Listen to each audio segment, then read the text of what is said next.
30 papers, technical papers in there, and then abstracts and posters as well. All right.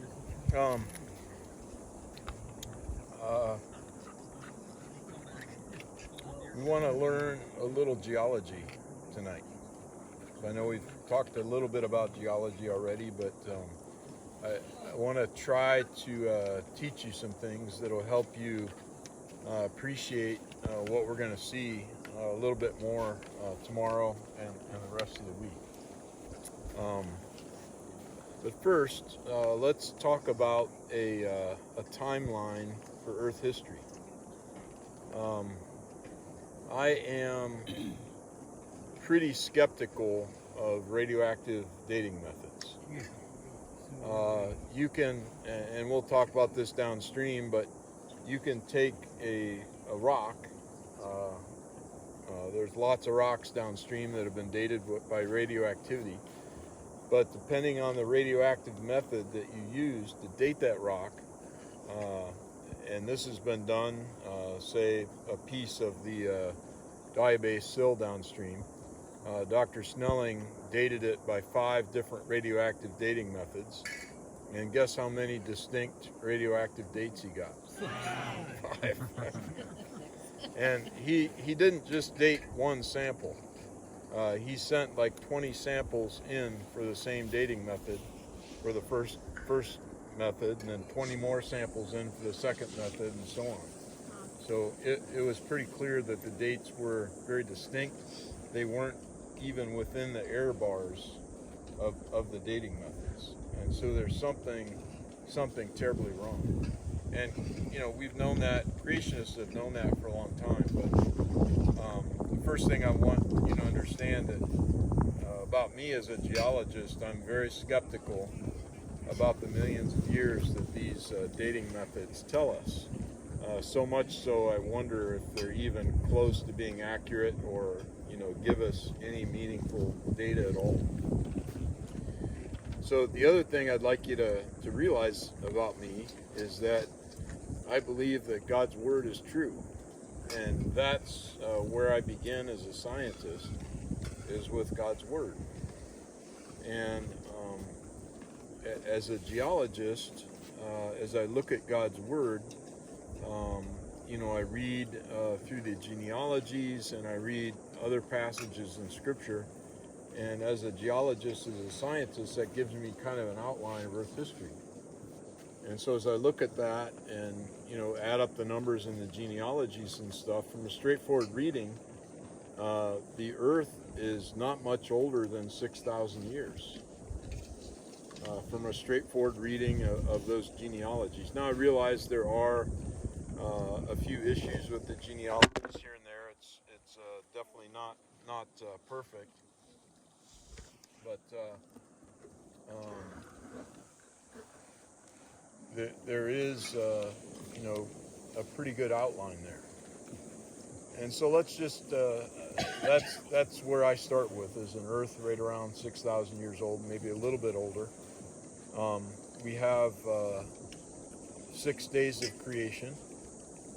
We have on day 1, God making, saying that He made the heavens and the earth. And on that first day, we have space, we have matter, and we have time.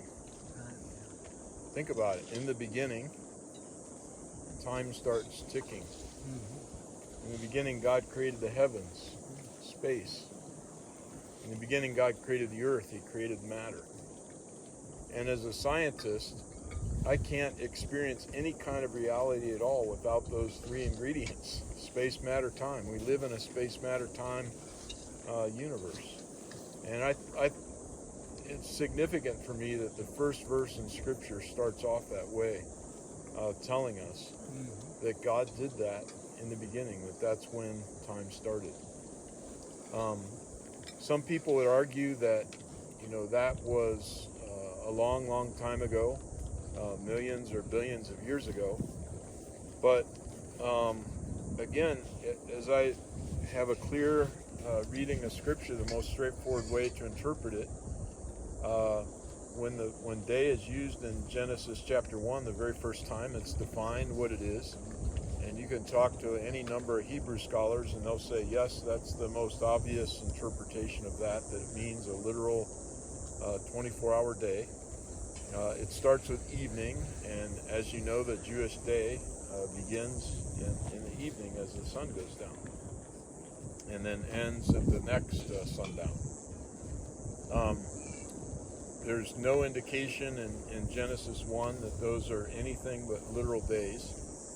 And I don't think God needed anything else to say other than Genesis 1, but those are literal days. But we get to Exodus chapter 20 and have the 10 Commandments, and it's confirmed right there. And not confirmed by Moses, confirmed by the very finger of God that wrote the 10 Commandments. That's God's finger wrote that text on the tablets that he gave to Moses. And Exodus 20:11 says, "For in 6 days I made the heavens, the earth, the sea, and all that is in them."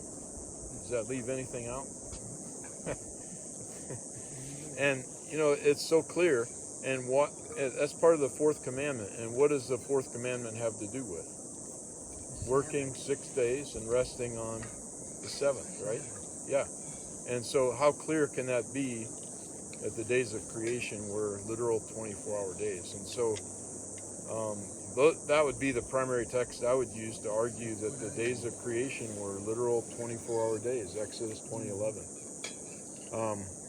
Some people still would say that God made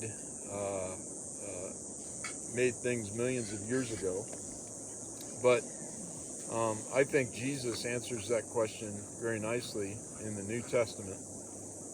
People came to him and asked him about divorce, and what did Jesus say? Well, it hasn't been that way. Moses, issued certificates of divorce and so on, but it wasn't meant to be that way. What did Jesus say?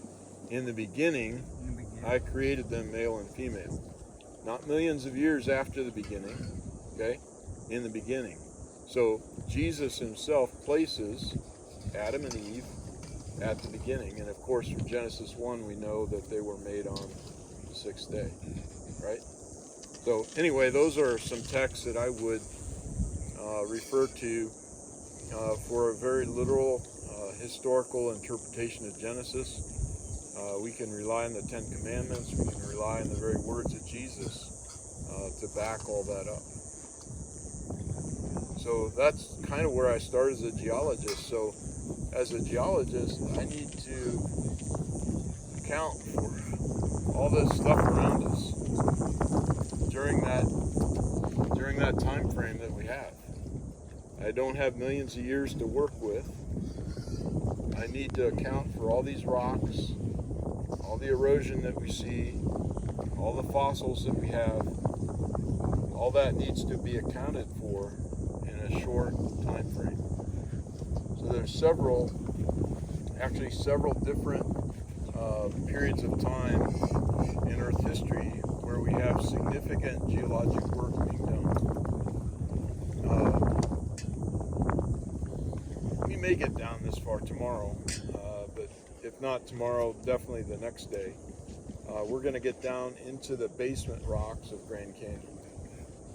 And what we're going to see down there is a very different type of rock than what we're seeing here. All this stuff is going to be way up above our heads. And we're going to get down into the rock of Grand Canyon that looks like your granite countertop. That's the primary rock that's deep down in the canyon, granite and schist. Those are igneous and metamorphic rocks, crystalline igneous and metamorphic rocks, and many of the granite countertops that get cut out of that, what I think was rock that was made during the creation week. And so during the creation week, on the third day of creation week, we have the continents appear. And those continents had a foundation.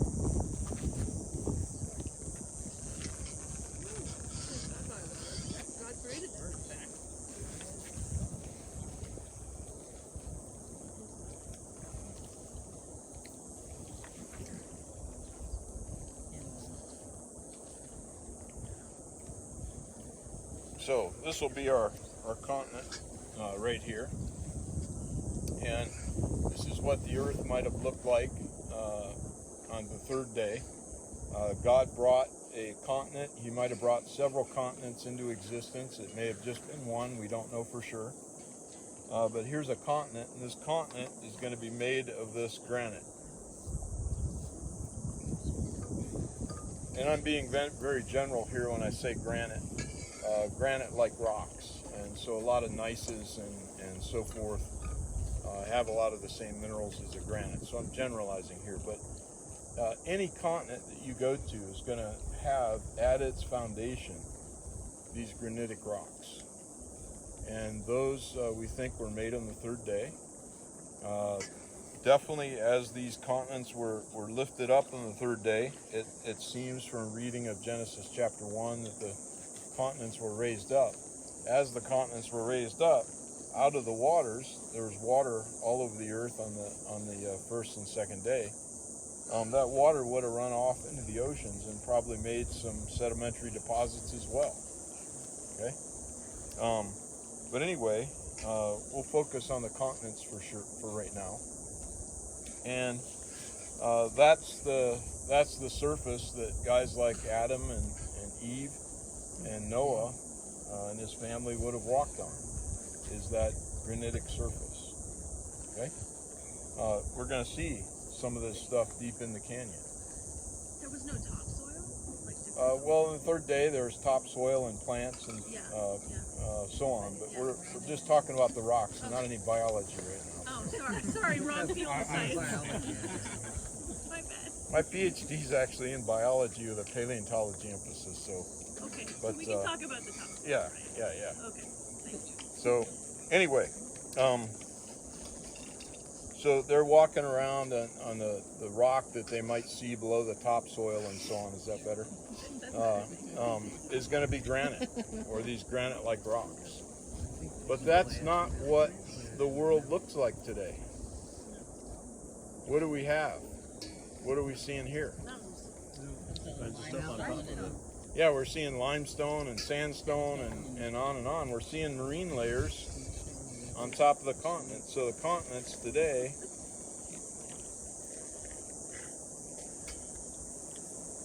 have this thin veneer of all this stuff on top. And when you look at this and say, how in the world can you say thin?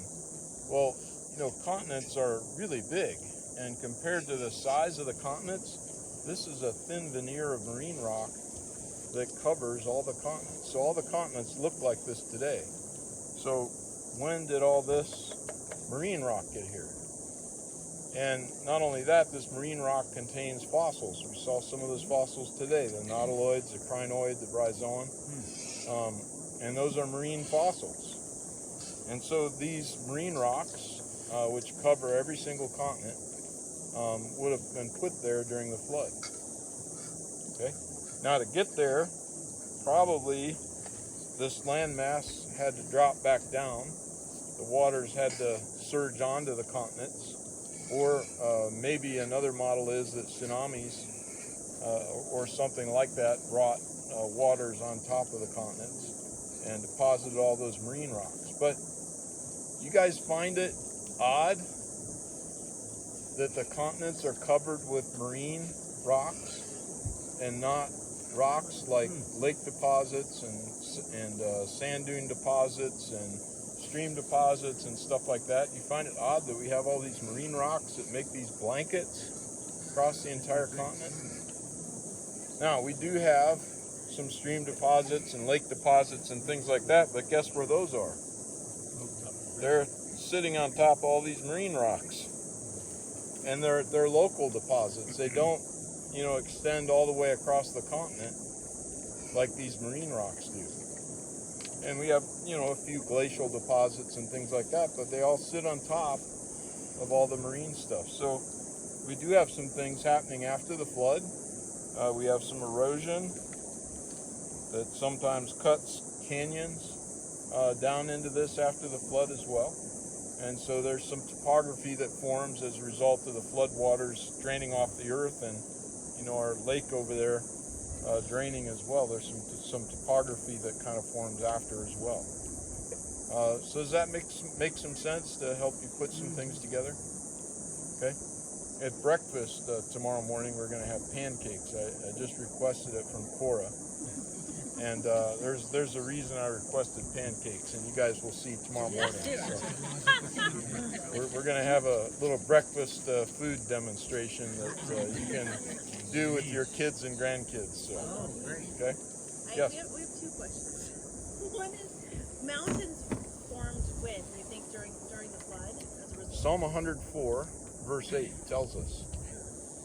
You can look it up. Probably look it up on your phone. Well, I'm holding another verse right now. So shall I ask that question? No. Psalm 104, verse 8. Yep. Okay. This is a Bible. What do you call those? Sword drills. We'll see who can come up with it the fastest here. I have a physical Bible at home. Okay. The mountains rose, the valleys sank down to the place you appointed for them. You set a boundary that they may not pass, so that they might not again. And when did God give that promise that the earth would never be flooded again? Right after the flood. And if you read verses 6 and 7 in that psalm, it's clear that it's talking about the flood right there. So the mountains, like the Rocky Mountains that we see, those mountains are actually going to be lifted up. And where do all the floodwaters go? If the continents and mountains get lifted up, where are all the floodwaters going? In the lower area. Yeah, they go right back into the oceans where they came from, right? Now, a lot of people think, there's no way that we have enough water to cover the continents.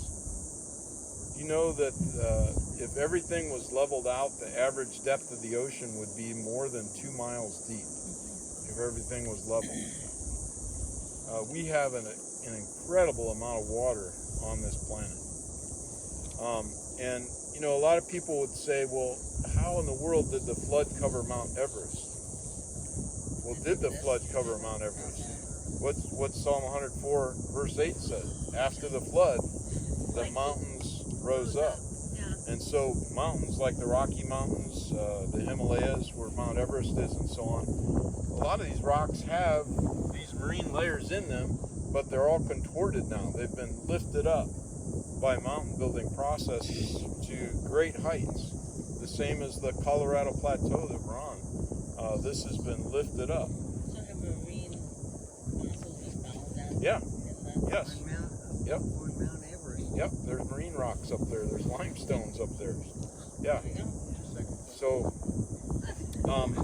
the mountains that we have on Earth today, the way that God drained the floodwater off the continents is the continents were raised back up, the mountains were raised back up, and as that process happened, all the water drained back off into the oceans. Does that make sense?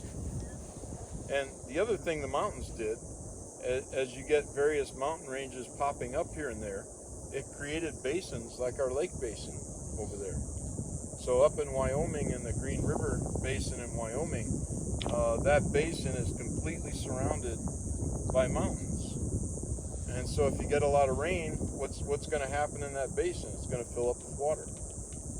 Those of you guys from California and parts of Arizona and Nevada, that's called the Basin Range Province, where we have all these mountains that have uplifted to make the ranges, all these basins that have dropped down.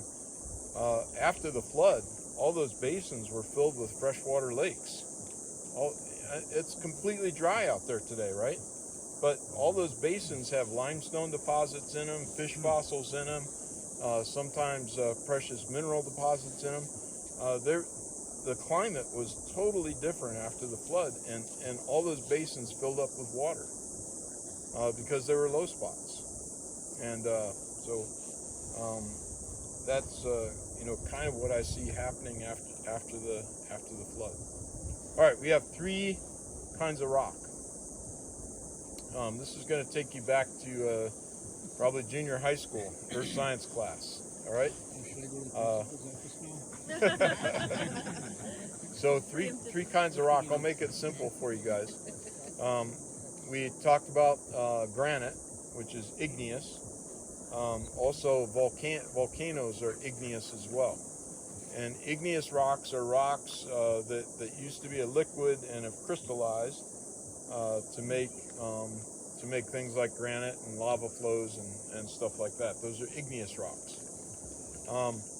We have these kinds of rocks right here. And anybody know the general name for these? Sedimentary. Sedimentary. Good. They're made of sediment, right? And there's a lot of different kinds of sedimentary rocks. We've talked about sandstone and limestones. We're going to be down into Bright Angel Shale, just around the corner downstream here. So sandstone, limestone, shale. There's sometimes conglomerate that you run across. Coal. Coal beds are sedimentary deposits as well. But they're characterized by all these flat layers. And that's because they were made in water. That's how you make all these flat layers. Now, sedimentary rocks also typically have fossils in them. Rarely you can get fossils in some of the other types of rock, but by far most sedimentary rocks are the only things that have fossils in them. And the marine fossils, of course, tell us that these rocks were made in an ocean. Somebody asked me today about the crinoid. The crinoid's an echinoderm, and echinoderms are only saltwater organisms. We don't have any freshwater echinoderms at all. So that's one of the ways we know that these are marine deposits and not freshwater deposits is because of the types of organisms that they have in them. So we have igneous, like the granite. We have sedimentary. And the other thing that we can do is we can change a rock.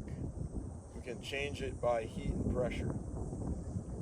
And it actually comes from a Greek word, the Greek word metamorpho. You guys look up Romans 12:2. Some of you may even have that one memorized. But Paul uses the word transform right there in Romans 12:2. If you go back and look at the Greek, it's the Greek word metamorpho. And that's where we get our term metamorphic rock from. So it's Paul is talking about the change that takes place in us, the spiritual change that takes place in us. And when a geologist talks about a metamorphic rock, the rock is changed so much it doesn't look anything like where it came from. It looks completely different. And that's, I think, what Paul is talking about as well. Is we have a transformation in our lives. It's a complete and total transformation. We don't look anything spiritually like we used to look. Okay? And that's the same thing in metamorphic rocks. And we'll see some metamorphic rocks on downstream. We've got to get in deep into the canyon to see those. But we'll see all three of these rock types this week. So we've seen only the sedimentary rocks so far. So we've got 2 other rock types to go. So what forces have typically done that metamorphosis? Heat and pressure, typically.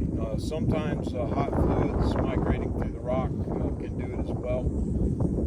A lot of the change that takes place is dependent on what kind of fluid it is, how chemically active the fluid is, what the specific heat and pressure is. So all those things vary. So, some examples of metamorphic rock. If you take the limestone up here and put it under heat and pressure, you can turn it into marble. Marble is a metamorphic rock. If you take a shale, it will turn into a slate. So you might be familiar with slate. One of the rocks that we're going to see deep in the canyon is called the schist. And a schist is a little higher grade metamorphic rock, but I'll tell you what it is when we get there. And no, you don't get diamonds out of that, but yeah, that's a little higher grade metamorphic rock. Yeah. All right, so igneous, sedimentary, metamorphic. Those are our 3 basic types. One thing I was going to mention about Exodus 28 and 11, I don't know if it's verse 8 or 9, but after God tells you He created everything in those 6 days, just before that He said in that psalm, you're going to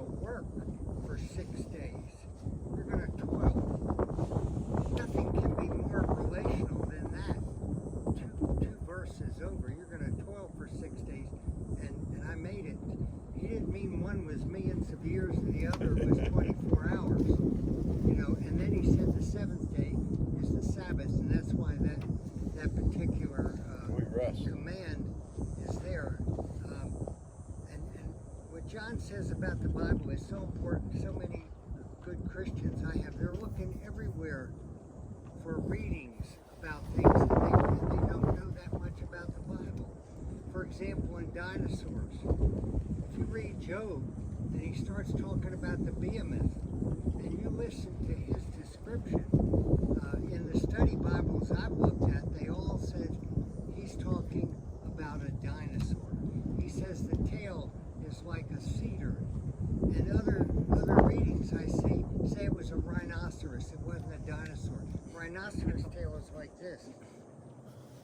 A sauropod tail goes on and on and on.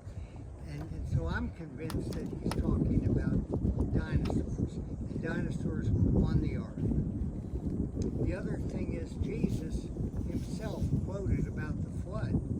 That it's coming, it's going to take everybody away. Who else better to get a reference, you know, than Jesus about that? And the thing we haven't talked about yet, which is in geology, why did it happen? Because people were so evil.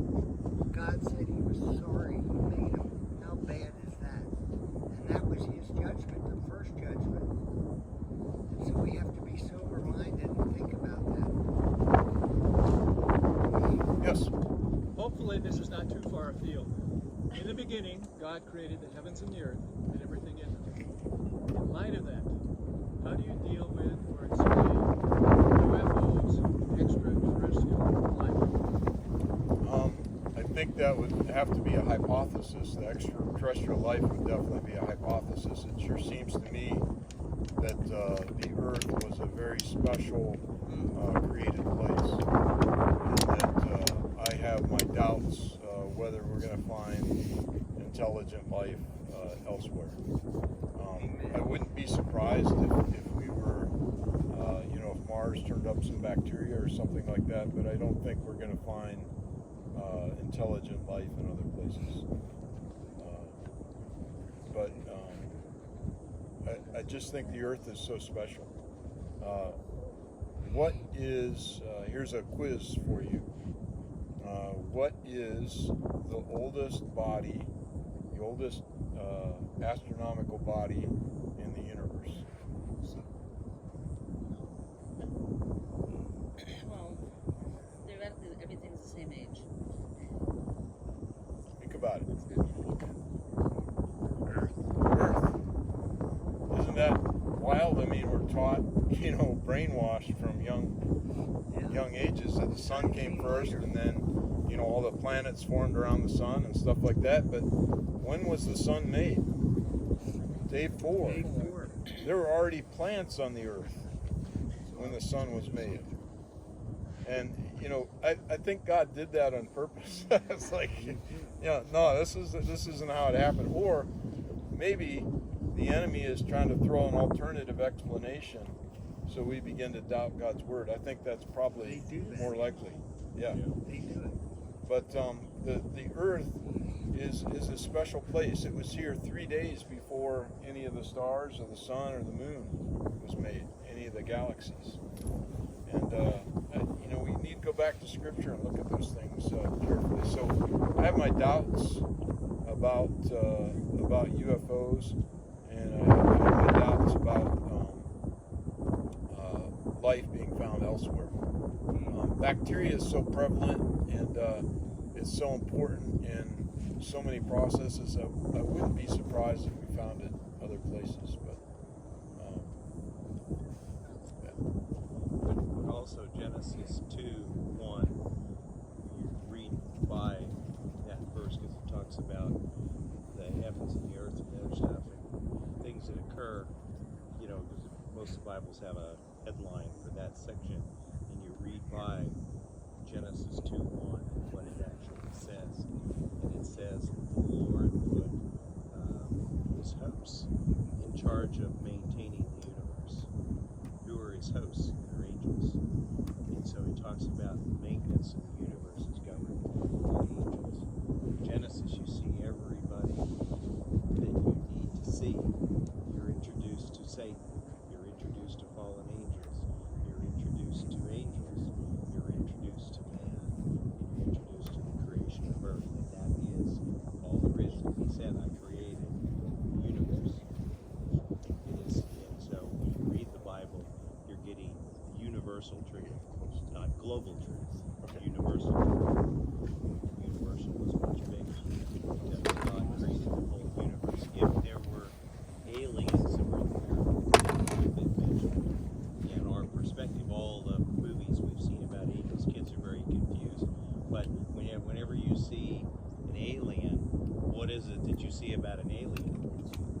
they all think like people. They even use names of things that are like people. The stories that, because we don't conceive of aliens that are different from man. And Satan is very confusing that way, even though there are people who say they've seen things. There's a lot of military people, who say they've seen a lot of things, but there's a lot of optical illusions and things that occur. And don't forget, Satan is an angel of light. He is a very beautiful creature, and he is light. Does he use light to create other things and images? He does. We know that there are demonic appearances. They're not people. They're demonic appearances. They're images, but they're not real. And they're appearances, and don't underestimate how evil is. What's his goal? Why is Satan so angry? What made Satan so angry? Is he believed that he was the greatest created thing ever. That it was him, and God created man and wanted a special relationship with him. And his jealousy is overwhelming. Absolutely overwhelming. And he took other angels. Yeah, look at that. We're the team, and he's creating them to have a relationship. And they are motivated by that to do all the things that they do. And just because people have seen things, and some of the people that have seen things, I've seen a few here and there. I know my cousin's one of them, my distant cousin, but I don't find him as a reliable person either. And I don't care if he's been to the moon or not. But I don't trust Buzz Aldrin because he's a trumpet of light, and not a nice guy. He's one of those that's out there all the time. But like I say, you see everybody that you need to see in Genesis. Read it, and when you see Lord of Hosts, look how many times Lord of Hosts is mentioned in the Bible. Because we don't often think angel armies. We think, whatever. It's mentioned a lot of times. You find that angels, that God is using angels that are out there. Why is it that that there's going to be an eclipse of the earth 300 years from now, and it's going to be 30 seconds long? Because the earth and the universe is a clock, and it's that precise and maintained by God and through his angels. It's amazing. Again, if you pull up that chart, we know there were eclipses in the past, lunar, solar, and other planets and stuff. It's because the whole thing is perfect. And the idea that there are any aliens out there, it's not there. The black holes or whatever, it's appearances, but we can't see it from here. And but God does see it. God does know that it's all there. Just a thought. Other questions or comments? Well, I think we just all need to center on Genesis. I have a piece of paper I got somewhere. 74 things, probably there's more. What happened first in Genesis? And one of them is really Christ's victory over Satan. Right there in the first book of the Bible, Genesis 3:15. That he will be wounded by Satan, but he will crush Satan. And you go to it and look at it, look at your study Bibles and see what you think. That's it. And that's where the Bible closes in Revelation. Yeah, well, it starts in Genesis. It's a book in it. You guys ever thought about how many things are mentioned in the first chapters of Genesis that are revisited again in the last chapters of Revelation? I mean, it's almost like a mirror. So where do you have the tree of life? The tree of life is in the garden, but it shows back up again along the river of life. And where do we have the river? Remember the river that flows out of the Garden of Eden and splits into four. We have the river that shows up again in Revelation, and the tree of life is planted along that. And that river flows right out of the throne of God, the river of life. And, we have the curse enter in Genesis chapter 3. We have the curse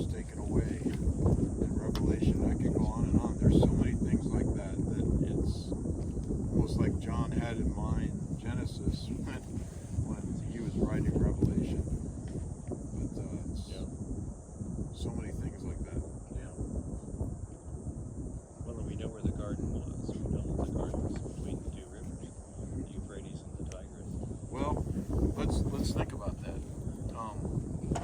And with what we've been learning this week about the flood, I think totally rearranged the geography of the earth.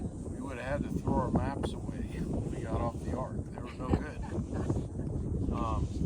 But we do have the mention of the Tigris and Euphrates River in Genesis chapter 2. But notice the river in Genesis chapter 2 that flows out of the garden splits into 4 rivers. Now, how many rivers do you know that flow along, like the Colorado, that split into major streams downstream somewhere? Is that how rivers behave today? No, what happens? Major rivers come together. And so I think what happened, we do have a named Tigris and Euphrates River today. But I think when Noah and his family got off the ark, they say, hey, that reminds me of the Tigris. That reminds me of the Euphrates. And that they had been familiar with before they got on the ark. And that's not too uncommon. What did the settlers do, the colonists do when they came to North America? You go to Massachusetts and you think you're in England somewhere, right? Yeah. Gloucester Street, Yeah. Williamsburg, Yeah. But the names get carried on. So I think that's what happened. That's the Tigris and Euphrates, how that gets carried over. No, it's a good thought. I was just moved by the Iraqis when I served there, that had to negotiate contracts and stuff, and how respectful that they were, that it was a place of the Garden of God. And it gave me a real appreciation for the land. And it was, it's interesting that, like most people who serve there think that Jazeera means desert, because that's what the Iraqis talk about. And Jazeera doesn't mean desert, it means the island. The island between the 2 rivers, and so it has a spiritual dimension that is interesting. That I really appreciated it. But why did you say? John, this is not geology or biology, but in Genesis 3, Mary Keep changing the topic. I'm just gonna throw this out there. Troublemaker. In Genesis 3, Mary was reading last night, and she was telling me, or we were talking about it, and it says, or whatever, and God said, let there be an expanse in the midst of the waters, and let it separate the waters from the waters. And God made the expanse and separated the waters that were under the expanse from the waters that are above the expanse, and it was so. And God called the expanse heaven. What the heck is the water above heaven? So that's in Genesis 1, starting about verse 5 or so. Yeah. So there's been a lot of talk about this over the years, and one of the earlier ideas. So if you read Genesis Flood by Whitcomb and Morris, they suggest a vapor canopy, and others have suggested that as well. That on day 2, when God made this expanse, there was waters below, which were the ocean, and waters above. The question has been, what are those waters above? And there's been a significant amount of scientific literature written on this. The early suggestion was that there is some type of canopy, a water canopy, maybe in the form of vapor, ice, or something else, above the earth before the flood, after the creation and before the flood. It turns out, when you work out the physics on that if that were so, Earth would be a lot like Venus. And Venus has a lot of water around it. And it is super hot, absolutely uninhabitable because of the heat. That the water that's in the upper atmosphere makes a very severe greenhouse and locks all the heat into the planet. And the physics calculations that have been done, a number of guys have worked on this, but some guys that I really respect their calculations and so forth, they've come to the conclusion that that was it's not possible. So it still leaves the question as to what are the waters above. If you go to Psalm 104, it talks about the psalm that we've already looked at tonight. It talks about God's throne being on top of the waters. And there's some other verses that suggest something like that as well. And I really like the recent suggestions that have been made, is that this expanse, we need to think much bigger about it. Don't just think this expanse is, just goes a few miles up. Think about this expanse going all the way to the edge of the universe. Think big. We have a really big God, right? And so this expanse, I think that God made was super big. And it's the expanse that I think that he put all the stars in and the galaxies and everything else. And those waters are still out there, I think, at the edge of the universe somewhere, maybe yet to be discovered. And we have found a lot of water in the universe, and most of it's in the form of ice, like in comets and so forth. And there's a lot more water than what we expected. So that's the current thinking among the cosmologists and scientists right now, that the expanse is really, really big. And I like that idea. Will you be talking anytime while we're together about the Ice Age? I could talk about it right now. Yeah, I didn't We've want got to time. be presumptuous, No, we have a lot of different things to cover this week. So Yeah. when you guys are done, you'll have the equivalent of a geology degree, right? So we've talked about the flood a little bit. As we read in Genesis 7:11, the source of the flood waters, most people think it just rained. But if you look at Genesis 7:11, rain wasn't the primary source of the water. It was the fountains of the great deep. And it actually says fountains. And I envision, the bottom of the seafloor opening up. Some of the Hebrew scholars did a study on this over the past year about, what were the fountains of the great deep. And the consensus was that whatever they were in the bottom of the ocean. But it says that the water came out of the fountains of the great deep. And what do you think of a fountain? Shooting up into the air, right? And so these fountains probably shot up in the air and came back down as rain as well. So I think that's where the rain comes from. But that water was probably hot. And the ocean floor today is covered with volcanic rock, mostly basalt. We'll see basalt on downstream, but the entire ocean floor is covered with that kind of rock. And the heat from that rock is going to warm up the ocean. And now your question was about the Ice Age, right? Well, where am I going with this?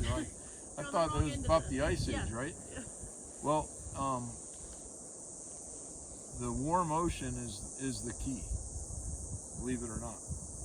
You have to have warm water and a lot of warm water to generate an ice age. Why? Because ice develops from lots and lots of snow. And you got to generate that snow somehow. And the best way to generate any kind of precipitation is by warm water. So I don't know if it'll happen this week, but what's going to be in the news any day now? Down around the Gulf of Mexico, along the Atlantic coast, hurricane season, right? It's going to get fired up. The Gulf water and the water in South Florida is warmer than it's almost ever been. It's like Hurricane Katrina type warm that's warming up to. And that warm ocean water creates enormous storms. It puts an enormous amount of water in the atmosphere. Well, if you take one of these storms and you move it over a place like Greenland or Hudson Bay, and this actually happened a few years ago, I read about it. One of the hurricanes ended up over Greenland and dumped an unbelievable amount of snow on Greenland, a hurricane, and it dumps snow because the temperatures are, the temperature profile is colder up there, and it was cold enough for snow to fall. And so I think that's the most reasonable explanation for the Ice Age. We've been able to generate computer models for it. We actually have a guy at Cedarville that's working on computer modeling. He's an atmospheric physics guy. He's working on some computer models of the Ice Age. And it looks like we need a little bit more than just warm ocean water. There needs to be volcanic aerosols and a few other things going on. But as we play with these models and tweak these models, it looks like we're on the right path to showing how an ice age can be developed. And this is it's a very different type of model than what a conventional atmospheric guy would do, because everybody thinks, oh, the ice age forms because everything cools down. Well, that would not make an ice age. It would act because there'd be no snow. If you have cold ocean water doesn't evaporate to make snow, and you got to make tremendous amount of glacial ice, and the only way to do that is by warm ocean. I've read, though, in some of our creation books, it says that the flood is considered to be the best reason for the ice age, or the Right. best So explanation for it. So during the flood, we have really warm ocean water, and the ice age is going to come after the flood. My estimation is it's probably too warm right after the flood for an ice age to develop. It probably takes a few hundred years. But in a few hundred years, I think large amounts of snow begin to fall in places like Canada, places in Europe, Antarctica. And that glacial ice covered much of Canada, some of Alaska, a good bit of Europe, Antarctica, all the high mountains in the world, even equatorial mountains were covered in glacial ice. And in a way, we are just now coming out of the ice age. Glaciers are still melting back. Yeah. And we had glacial ice in Cedarville not too long ago. And that ice has melted all the way back to Greenland now. And Greenland is still melting, isn't it? And that's one of the things I see as a geologist, is that climate change has been the rule, not the exception, since the time of the flood. All this that's going on right now about climate change, it's nothing new. There's always been climate change. It's the reason we're so upset about it is because we're not used to it, right? It's something new and different to us because our lifespans are so short.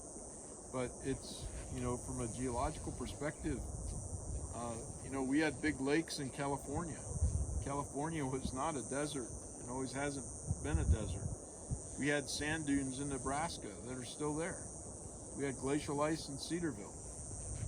We had, during the time of Lot in Middle East, the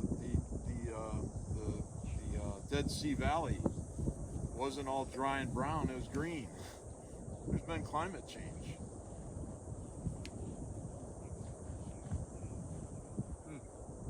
So the the ice age starts by warm ocean water. Guess what has killed the ice age?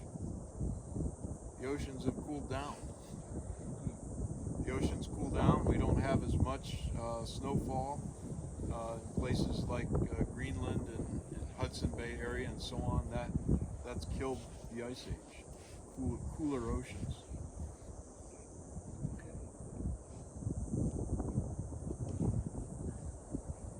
Yes. Some people, you read these articles and things, think that we're going to run out of water. I think the Western United States is in serious trouble. Right, I Yeah. think there's problems. Yes. But my question is, God created all the water the earth ever needed, whatever types of climate we have. It's there, maybe dispersed in different ways, like ice. Yeah. Or, We have a lot of water. It's just, the first command that God gave us was to be stewards. First command. And never rescinded that. And what does a steward mean? A steward is a caretaker, right? What's that steward's name on Lord of the Rings on Return of the King? The bad steward. Never can remember his name. But you guys know Denethor? Denethor. So he was a bad steward, right? Good job, good job. But he was supposed to be watching over the kingdom, being a caretaker, and he wasn't doing a good job at it. And you know, I think we're not doing a good job as Christians being caretakers. Who is leading the green movement, so-called green movement today? Secular people. It's mostly leftist secular people, isn't it? I mean, there's a few Christians involved here and there, but it's not the majority. And God called us to do that. God called us to be the caretakers. So, you know, the western part of the United States, I think, is in serious trouble. They never should have built a city like Las Vegas or Phoenix, where they did, or allowed it to get that big, because they've already used all the groundwater in those places, and they're just relying on Colorado River water now. And so if you have drought and the Colorado River isn't as vigorous as it used to be, you know, they're in trouble. So, you know, we got to make some changes. Maybe they should know what the river trips do to their water. Yeah. Yeah, don't drink the water in Las Vegas. But, you know, our guides have talked about John Wesley Powell coming down the Colorado, right? 1869. He made a second trip a few years later down the Colorado. And after that, he spent the rest of his life in Washington, D.C. And he was in a number of different bureaus. He was responsible for the United States Geological Survey and some other bureaus as well. He was responsible for getting all the mapping and cartography that we have such excellent maps and so forth in the United States. Powell was the one that got all that going. But one of Powell's passions was he knew what the West was like. And he lived during a time where people were expanding into the West. People wanted a homestead. People, you know, wanted to be part of the American dream and have that, you know, piece of property where they could make their fortune. And a lot of people were moving west. And, you know, the senators and representatives of places like Nevada and Colorado and Arizona and so on, as those places became states, those senators were, you know, going into the Senate, and, you know, they wanted policies where, you know, people and so forth could get as much land as they could. But Powell recognized out here there was a problem. First of all, it wasn't mapped. And so people bought a piece of land and they had no idea that it was a piece of desert. They thought everything was just like the East. And in the East, everything worked really well, where, you know, you could buy, you know, 100 acres or a section of land in Kentucky or Tennessee, and you would have water, right? It was not an issue. But out west, Powell realized that you couldn't do that out here because there wasn't a spring and there wasn't, you know, through flowing water everywhere. And so Powell actually unsuccessfully tried to say, you know, let's back up a minute. We need to parcel out the land in bigger chunks, and we need to make sure the land has a water source and all that kind of thing. And, you know, the senators were just livid because they wanted, you know, the people to come out here and live and, you know, be in their state. And Powell tried to say, no, we got to think this through and we got to have water source, or, you know, people are going to come out here and die because they're not going to have water and they're not going to make it, and they're going to live in poverty, and it's going to create more problems than what it's worth. And Powell's ideas got shot down, and the West, was developed, and places like Las Vegas and Phoenix were put in places where there wasn't good water. Los Angeles initially had a lot of water in the Los Angeles basin there, but that's now been pumped out. So LA gets some of its water right from here. LA gets a lot of its water up from Northern California. If you've ever been up to Mono Lake, there's signs all around Mono Lake that says, no trespassing, property of Los Angeles, city of Los Angeles. And they collect water from the Sierra Nevada and take it all the way down to Los Angeles. They don't have enough water. And Powell early on, was advocating and lobbying to try to get laws and policies in place to prevent all that. He kind of foresaw all of that, and wasn't successful. I was talking with Evan on the boat today. What John Wesley Powell's view of some of these dam projects would have been, because Powell wanted, there to be sufficient water for people, but would he have wanted a place, so special to him like this dammed up? And those, Powell died about 1903 or something like that. So all these projects, even the Hoover Dam, were put in long after his death. But I often wonder, would he have been in favor of that? Because, it put a body of water here. It put a body of water for agriculture, for livestock, and for cities and so forth that men could utilize. And I think Powell was in favor of those kinds of things, but would he wanted the Grand Canyon dammed up? I'm not so sure that he would have. Anyway, really interesting character. If you guys get a chance to read or listen to some biographies about John Wesley Powell, I highly recommend it. There's several out there.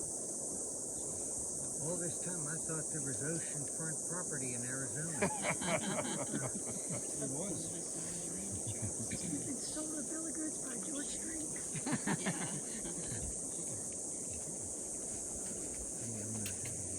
All right, are they getting close over there, do you think?